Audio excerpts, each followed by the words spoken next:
Treinar membros inferiores para aumentar a liberação de testosterona, de GH, e com isso, esse aumento da liberação de hormônios, como vai jogar esses hormônios para o corpo como um todo? Será que um membro superior, com essa liberação aumentada de testosterona ou GH durante esse treino de musculação, vai se aproveitar disso? Vai gerar mais massa muscular em membros superiores? Existe lógica nesse racional? Bom, daqui a pouco eu explico. Primeiro, tem que vir ela, né? Roda a vinheta.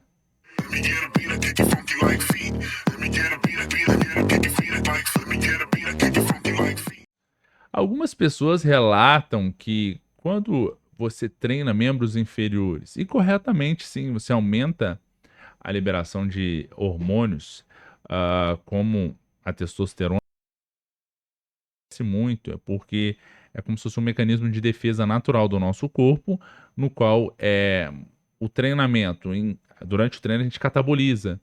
E a gente não pode ter um catabolismo muito profundo da massa muscular, até mesmo porque essa depressão muito profunda da massa muscular, especialmente quando a gente está num ambiente muito catabólico, um ambiente que eu falo, um ambiente biológico muito catabólico, ambiente biológico vulnerabilizado por privação de sono, a restrição calórica muito grande, déficit, restrição calórica, né? Então por déficit calórico e por aí vai, que pode estar vulnerabilizando um quadro que a gente chama de rabdomiólise, que é muito complicado. Se nós formos pensar, então, que durante, naturalmente, o catabolismo da massa muscular exercida durante um treinamento, a liberação de testosterona ou hormônios anabólicos durante esse momento, ela segura um pouquinho essa massa muscular. É um mecanismo primitivo para você tentar, que o teu corpo tenta fazer para você não perder tanta essa massa muscular ou talvez vulnerabilizar essas condições de depressão profunda. Só que algumas pessoas acreditam que, bom, se isso aumenta durante o treino e na corrente sanguínea o sangue gira para tudo quanto é lugar do nosso corpo, então os membros superiores podem estar se aproveitando disso. Esses hormônios podem estar sinalizando mais essas musculaturas, então com isso eu vou aproveitar melhor isso, eu vou ganhar mais massa muscular. Esse é um pensamento que algumas pessoas relatam, mas não acontece isso não. Os estudos não sugerem que isso vai acontecer. Isso permite a gente entender o quê? Que essa atividade hormonal, ela é sim um dos aliados, um dos principais sinalizadores para o ganho de massa muscular, mas não tem como a gente pensar nessa condição, até porque existem estudos que sugerem que por mais que você tenha menos testosterona, a sensibilidade à ação dela, e especialmente em função da maior quantidade de receptores para essa testosterona, que a gente chama de receptores androgênicos, é mais determinante do que a quantidade aumentada em si. E isso é muito legal porque justifica que indivíduos com uma testosterona um pouco mais baixa não necessariamente hipertrofiam menos. E isso é muito legal porque as pessoas acreditam que quanto mais testosterona, mais hipertrofia. Não necessariamente. Inclusive, se esse indivíduo está com um percentual de gordura mais alto, o fato de ele estar aumentando essa testosterona, especialmente por uso exógeno de testosterona artificial, né? Tá injetando testosterona a mais, ele pode estar vulnerabilizando essa quantidade de testosterona para se transformar em outras coisas e de fato ter outros problemas atribuídos a isso por conta da aromatização. Mas de uma maneira geral, então, o que a gente precisa entender?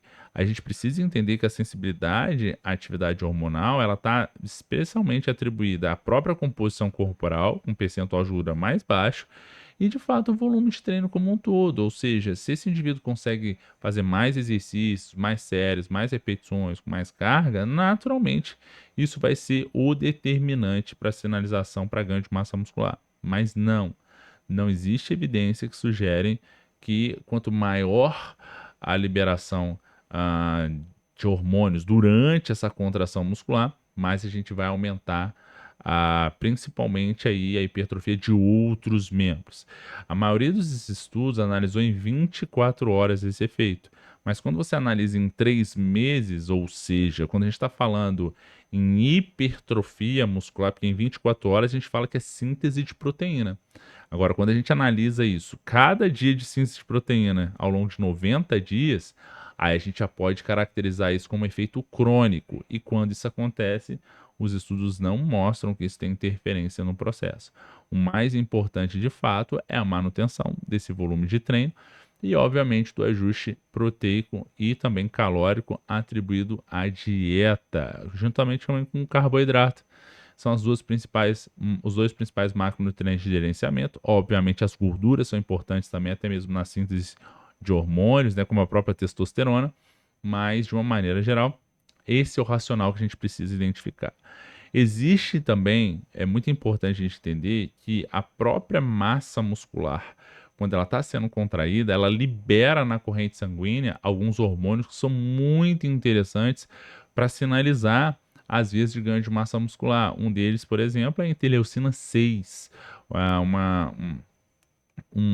um agente, né, que a gente chama de miocina, que vai melhorar a ação de outros tecidos ou o próprio tecido músculo-esquelético.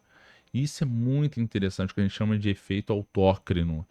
Então, é válido a gente entender que não só esses hormônios clássicos, ditos aí como testosterona, GH e por aí vai, a gente tem outros agentes que são muito importantemente associados à sinalização como um todo. Inclusive, existem outros, como a folistatina, que ela consegue inibir um pouquinho a atividade de uma proteína chamada miostatina, que é considerada uma das proteínas mais importantes para tentar segurar o ganho de massa muscular. Ou seja, quando ela é inibida, há transitoriamente uma sensibilidade para que essa massa muscular aumente naquele momento.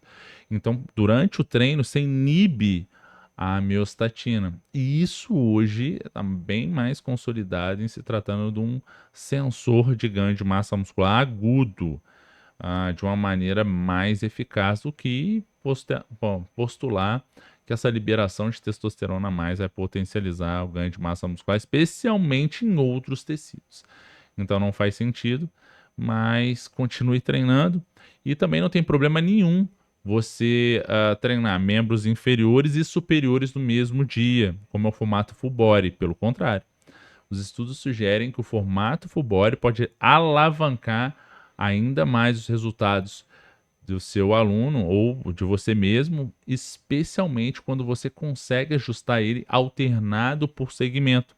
Porque muitas vezes você tem menos tempo para treinar na musculação e consegue, em função da organização dos exercícios, uma dinâmica melhor de manutenção de uma boa contração, uma boa cadência, e uma recuperação ótima para estar mantendo ainda boas cargas e ao longo de 50 minutos ou uma hora, quando você analisa o quanto você conseguiu realizar de exercícios, de séries, de repetições, de carga, especialmente a alternância por segmento, quando você já sai de um membro inferior, já vai direto para superior, isso não interfere no seu treinamento ou talvez a manutenção da realização de um bom exercício, com uma boa cadência, uma boa repetição, uma boa carga.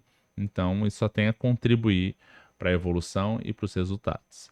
Então, fica uma dica bem legal para você incrementar ainda mais os resultados na musculação. Se você gostou desse vídeo, não deixe de comentar o que você achou, compartilhe esse vídeo com quem você acredita que vai ser beneficiado com as informações, curta o canal, se inscreva também e não deixe de perder nenhuma informação, nenhuma novidade aqui no nosso canal. Eu fico por aqui e a gente se vê no nosso próximo vídeo. Valeu! Let me get a beat, I kick it funky like feet. Let me get a beat, I kick it funky like feet.